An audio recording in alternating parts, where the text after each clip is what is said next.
धाकड़ खबर, बेखौफसुमा बेबाक अंदाज।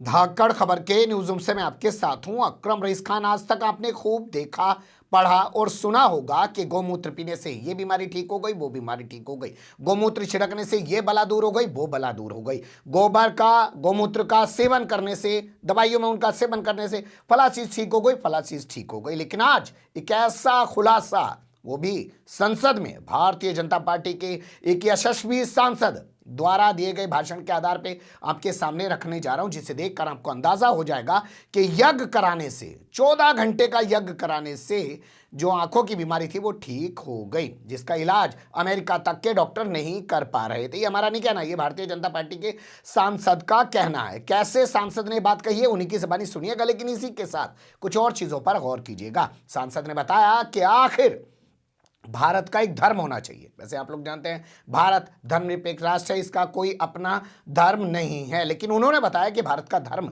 क्यों होना चाहिए और कौन सा धर्म होना चाहिए। क्योंकि कुछ लोग वंदे मातरम बोलने पर, जय श्री राम का नारा लगाने पर या हवन पूजन और तमाम बातें करने पर लोगों को जो है कट्टरपंथी बताने लग जाते हैं, सांप्रदायिक बताने लग जाते हैं। तो उन्होंने दलील के साथ बताया कि क्यों धर्म होना चाहिए, ये भी आपको गौर करना चाहिए। इसके अलावा उनके भाषण को जो उन्होंने दिया है उसे भाषण के तौर पे देखिएगा। ये मत सोचिएगा कि ये संसद के अंदर खड़े होकर कोई सांसद बोल रहे हैं और कोई तर्कसंगत बात कर रहे हैं, लेकिन कुल मिला के आपके सुनने के लिए बहुत कुछ इसमें छिपा हुआ है, जिस पर आपको गौर करना चाहिए। अब मैं हट जाता हूं और सीधा आपके सामने भारतीय जनता पार्टी के सांसद रामचंद्र जागड़ा, नाम में भी रामचंद्र है तो कुछ वो इस तरीके के बयान अगर दे रहे हैं तो उसमें कोई ऐतराज भी नहीं होना चाहिए। रामचंद्र जागड़ा का बयान रख रहा हूं, जो कल पर्यावरण के मुद्दे पर राज्यसभा में बहस के दौरान उन्होंने दिया है। 16-17 मिनट का ही था, कुछ चीज़ें हमने से उसमें से निकाल दी हैं। शुरुआत की जहां से उन्होंने दीपावली पे बोलना शुरू किया, उसके बाद से हमने भाषण अंतिम तक रखा है, उसे आप सुन सकते हैं, पर विस्तार से एक एक चीज़ को सुनिएगा ज़रूर। काफ़ी अहम चीज़ें उन्होंने बताई हैं। वो प्रदूषण का अपने आप ही कंट्रोल हो जाता था, लेकिन आज हम यज्ञ की बात कहेंगे तो सांप्रदायिक हो जाएंगे। हमें याद है दिवाली का जब त्योहार आता था तो मान्यवर वो सर्दियों की शुरुआत में दिवाली आती है तो हर घर के ऊपर कोई घी का दीपक लगाता था, कोई सरसों के तेल के दीपक लगाते थे। और हम तो बच्चे थे तो लाइन में लग के, और गांव का हमारा जो महाजन होता था, बढ़िया जिसको कहते हैं गांव में, उसके घर के आगे हम लाइन लगाते थे और एक छोटी सी लकड़ी की चिलम होती थी, उसके नीचे डंडा फंसा के उनमें घर से हम बिनोले लेके चलते थे, जो कपास का बीज जो होता है। और वो लाला जी सबके उसमें एक एक पलवा ऐसे पाव पाव तेल डालता रहता था और हम उसमें अग्नि लगा के सारे गांव में परिक्रमा करते थे। हम बच्चे गीत गाते हुए परिक्रमा करते थे और सारे गांव का वातावरण इतना सुगंधित हो जाता था कि सर्दी के आने वाले 3-4 महीने तक पर्यावरण की, प्रदूषण की कोई समस्या पैदा ही नहीं होती थी। आज दिवाली वाले दिन हम पटाखे बजाते हैं। दिवाली वाले दिन पहले प्रदूषण अगर कोई होता था वो भी निदान हो जाता था, समाधान हो जाता था। आज दिवाली के बाद हमारा सांस लेना दुर्भर हो जाता है, क्योंकि हमने वो सारी परंपराएं, वो सारी मर्यादाएं जो हमारे बुजुर्गों ने स्थापित की थी, वो सारी की सारी हमने तोड़ दी है। कोई कानून नहीं था कि आपको पटाखे बजाने हैं या दीपक लगाने हैं, लेकिन मर्यादाएं स्थापित की हुई थी हमारे बुजुर्गों ने। वो मर्यादाएं गई तो पूरा समाज आज उसका परिणाम भुगत रहा है। मैं इसी विषय में आना चाहता हूं आगे अपनी बात को बढ़ाते हुए। माननीय आमिया जी ने भी बहुत सारी बातें की हैं और हमारे शुक्ला जी ने सारा माननीय प्रधानमंत्री जी के प्रयासों की सराहना की है और वास्तव में सराहनीय योग्य है। मान्यवर, मुझे थोड़ा सा मौका दीजिए। हमारी जो परंपराओं की मैं बात कर रहा था, अब से 30 साल पहले सारे देश में चौमासा सिस्टम था। 30 साल पहले तक 4 महीने गर्मी पड़ती थी, 4 महीने सर्दी पड़ती थी और 4 महीने बरसात के होते थे। चौमासा सिस्टम था।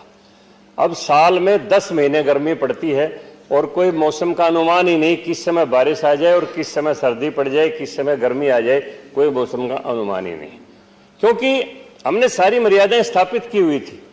चौमासे के अंदर अपनी लड़कियों के यहाँ जो कुछ हम भेजते थे वो तेल की मिठाई होती थी, उसको हम हरियाणा प्रदेश में गुलगुले और सुहाड़ी बोलते थे। तो सारा गांव सुगंधित वातावरण से भरा हुआ रहता था, कोई पर्यावरण की समस्या होती ही नहीं थी। जो लॉकडाउन माननीय प्रधानमंत्री जी ने लगाया वो गांव में आज भी लगता है। अगर गांव में कोई बीमारी आ जाती है तो गांव के लोग लॉकडाउन लगा देते हैं और उस गांव के अंदर हवन यज्ञ करके प्रत्येक घर के अंदर उसकी हवन की धूनी, उसका धुआं दिया जाता है और गांव से वो बीमारी चली जाती है। हमारे जो बुजुर्ग जो हैं, हमारे से ज्यादा साइंटिस्ट थे, हमारे से ज्यादा समझदार थे, जो उन्होंने परंपराएं स्थापित कर रखी थी। लेकिन आज अमेरिका का साइंटिस्ट तो कहता है कि गायत्री मंत्र के उच्चारण से हवा के अंदर 1,00,000 गुना पॉजिटिव तरंगें आती हैं, सकारात्मक तरंगें पैदा होती हैं। लेकिन अपने देश में अगर हम ये बात कहेंगे तो कुछ लोगों की धर्मनिरपेक्षता के ऊपर चोट लग जाएगी। सांप्रदायिक कहेंगे कि ये तो सांप्रदायिकता है, वो नहीं मानेंगे उसके विज्ञान को बिल्कुल भी। इसलिए हमें अपने मानसिक प्रदूषण को भी समाप्त करना पड़ेगा, तब ये वायु प्रदूषण समाप्त होगा और उसकी शुरुआत अपने से करनी पड़ेगी। मैं अपनी बात आखिरी कहूंगा,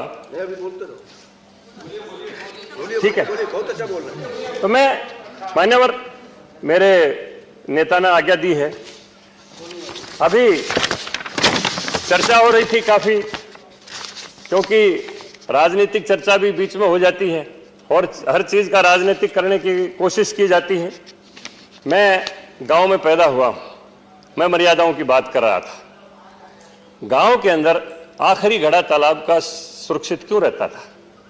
एक मर्यादा थी कि चारों तरफ जितना कैचमेंट एरिया तालाब का है, उस एरिया के अंदर कोई व्यक्ति शौच के लिए नहीं जाता था।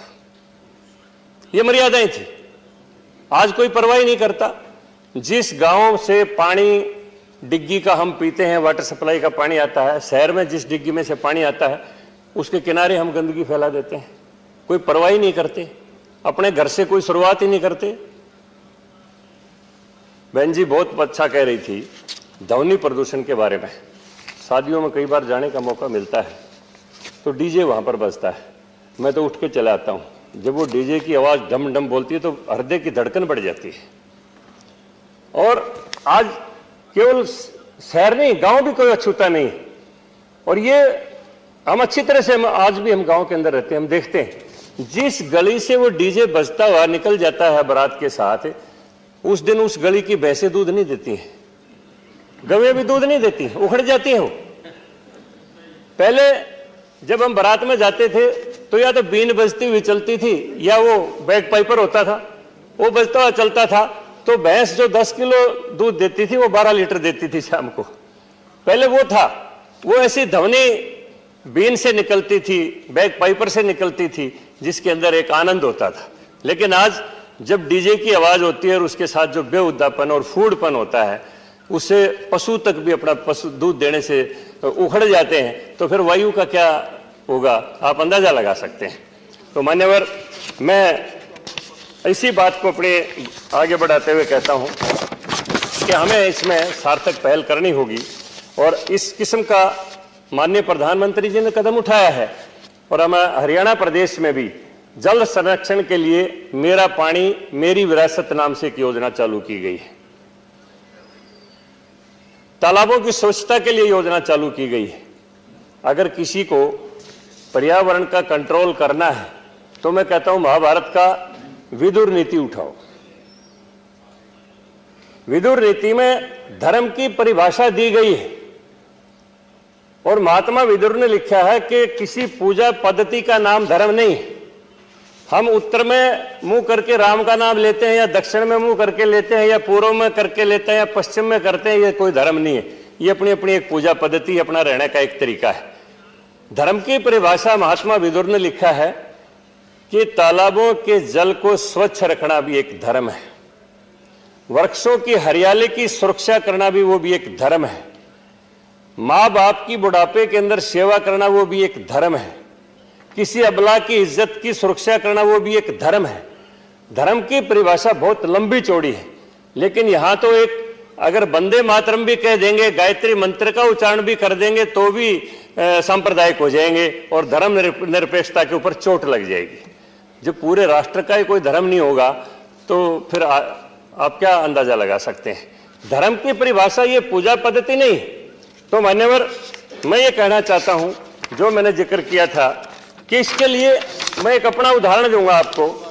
जिस समय पहली बार 14 घंटे का लॉकडाउन माननीय प्रधानमंत्री जी ने घोषणा की, और मैं व्यक्तिगत अपना एक अनुभव का उदाहरण आपको देता हूं, तो हमने परिवार ने फैसला किया कि हम 14 घंटे का समय कैसे बिताएं। तो मान्यवर, हमने फैसला किया परिवार ने कि 14 घंटे तक हम यज्ञ करेंगे घर में। हमने 10 लीटर गाय का घी लिया और 10 किलो सामग्री शांति कुंज हरिद्वार से मैंने मंगवा के रख रखी थी, वहां आता जाता रहता हूं। संविदा का इंतजाम किया। और आपको एक अनुभव की बात बताता हूं। अब मैं पॉलिटिकल आदमी, मेरी धर्मपत्नी ने 50-50 लोगों की चूल्हे के ऊपर रोटियां पकाई है। उनकी आंखें बिल्कुल, थोड़ा सा भी धुआं लग जाए एलर्जी पैदा होगी। मैंने बहुत डॉक्टरों को दिखाया, डॉक्टर कहते जी ये तो एलर्जी है, इनको थोड़ा सा भी धुएं के नजदीक मत आने देना और कोई इलाज नहीं। और हमने जो 14 घंटे घर में यज्ञ चलाया, सारा दिन वो यज्ञ के ऊपर बैठी 108 मंत्र एक बार गायत्री के, 108 मंत्र एक बार महामृत्युंजय के, और सुबह 7 बजे शुरू करके रात के 9 बजे तक हमने 14 घंटे घर में यज्ञ किया। तो मैं आपको अचरज की बात बताता हूं, मेरी धर्मपत्नी की आंखें ठीक हो गई। मतलब कितना यज्ञ परंपरा हमारे बुजुर्गों जो चलाई हुई थी, वो प्रदूषण का अपने आप ही कंट्रोल हो जाता था। लेकिन आज हम यज्ञ की बात करेंगे तो सांप्रदायिक हो जाएंगे। सुन लिया आपने, ये हैं राज्यसभा सांसद रामचंद्र जागड़ा, और इन्होंने पूरा एक लंबा चौड़ा इतिहास तमाम चीज़ों से गुजरते हुए और अपने ऊपर किए गए एक्सपीरियंस के आधार पे बताने की कोशिश की। यहाँ सवाल पहला यही पैदा होता है कि क्या आप जिसको आंखों की बीमारी है वो अब डॉक्टर के पास जाना बंद कर दे, या आंखों के जितने डॉक्टर बैठे हैं उनको अपनी दुकान अस्पताल बंद कर देने चाहिए। और सब लोगों को यही प्रक्रिया अपनानी चाहिए। इस तरीके के सवाल खड़े हो रहे हैं, लोग सोशल मीडिया पे सवाल उठा रहे हैं, लेकिन ये भाजपा के सांसद हैं, कुछ भी बता सकते हैं। आपने देखा कितनी सारी चीज़ों का उन्होंने वर्णन किया, महाभारत काल का और इस काल का और उस काल का, ना जाने कहाँ कहाँ के कौन कौन से काल का, सब उन्होंने वर्णन किया है। हमारा काम है चीज़ें समेट के आपके सामने रखना। रख दी, अच्छी बुरी जो भी हो, अपनी राय ज़रूर दीजिएगा, क्योंकि इससे भी इनकार नहीं कर सकते हैं कि धर्म में जो आस्था होती है उसके ज़रिए बहुत सारी चीज़ें ठीक भी हो जाती हैं। लोगों की ऐसी मान्यता होती है। और जब से नरेंद्र मोदी आए तब से तो धर्म को ही बढ़ावा दिया जा रहा है, तमाम चीज़ों को पीछे किया जा रहा है।